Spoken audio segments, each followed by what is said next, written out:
what kind of interest rate can you get, and what can you expect your house payment to be based on that other information. So for a prospective home buyer, in my opinion, if you can know the answers to those questions right there, what can I do, what can I not do, that takes away at least half of the anxiety and the uncertainty about buying of a house. That is actually a pretty good thing, because most of the times people come and ask me, well, I need 20% down payment because they see something, I don't know where. But, and I'm most of the time like, you need to talk to somebody, because it might be programs that you don't need that down payment that high, or if you don't have enough money right now, that's another thing that they use all the time. I don't have money right now, but I need a house. They're like, I don't know what I'm gonna do. So talking to you will alleviate that. Absolutely. Again, I feel like for a prospective home buyer, the best thing they can do is find out what their options are up front. A lot of people are really nervous about talking to financial kind of folks because what they fear is that they're going to be told no.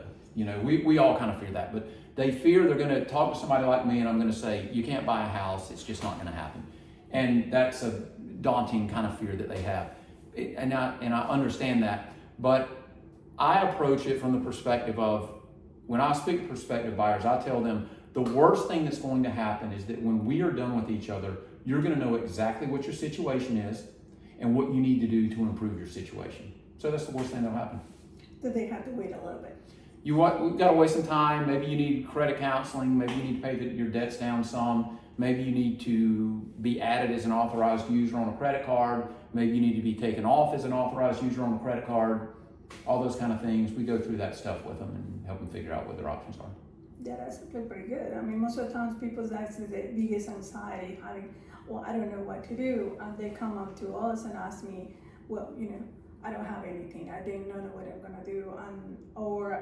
Not the best one is how I say, I went to my bank. Sure.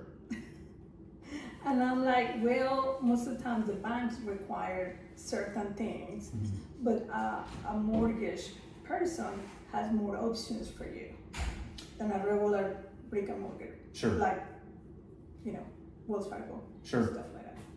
And most people that do what I do for a living have worked for banks in the past, but generally, at least in today's financial world, with mortgage lending, you generally find that the folks with the most experience no longer work for the big banks anymore. There are reasons why.